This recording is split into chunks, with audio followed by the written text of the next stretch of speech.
Hello everyone, তো এই ভিডিওতে আমরা দেখব কিভাবে আমরা একটা এপিআই ক্রিয়েট করি, যেখানে আমরা একটি ইউজারের যে মেসেজগুলো আছে সেগুলো পেতে পারবো আমাদের এপিআই পয়েন্টে। তো এখানে আমরা ইউজার আইডি পাঠাচ্ছি, আর সেই ইউজারের যে মেসেজগুলো আছে আমরা সব অ্যাক্সেস করতে পারছি। তো এটা হচ্ছে প্রথমে। তো আমরা আমাদের এপিআই কে রান করলাম, এখানে সিডি করে এপিআই প্রজেক্টে গিয়ে পর ডট নেট রান করলাম। তারপর এখানে আমরা প্রথম কাজটা হচ্ছে যে আমরা কিছু কনফিগারেশন সেট করা হলো।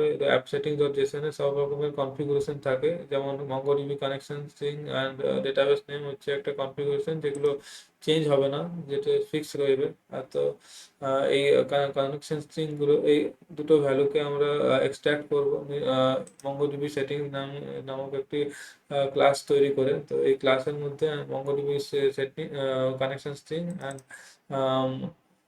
ডেটাবেস নেম রয়েছে, যেগুলোকে আমরা এখানে প্রথমে তো রেজিস্টার করতে হয়, অ্যাপসেট প্রোগ্রাম ডট সিএস ফাইলে রেজিস্টার করতে হয়।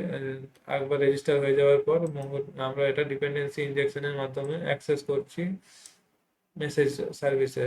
তো মেসেজ সার্ভিসে আমাদের কাছে ক্লায়েন্ট আর ডেটাবেস নেম নিয়ে পর যে ইউজার কালেকশন আছে সেই ইউজার কালেকশন কে নিলাম, নিয়ে পর এখানে আমরা ফাইন্ড ফাংশন রান করছি, যেখানে আমরা ওই একটি ইউজারকে ফাইন্ড করছি ইউজার আইডি দিয়ে। তারপর সেই ইউজারের যে মেসেজগুলো আছে সেগুলোকে অর্ডার করে সেগুলোকে সর্ট করার পর আমরা রিটার্ন করছি।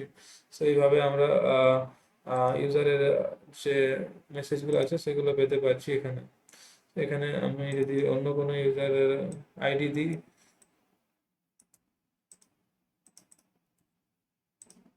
তাহলে আমরা এবারে ডিফারেন্ট ডেটা পাচ্ছি।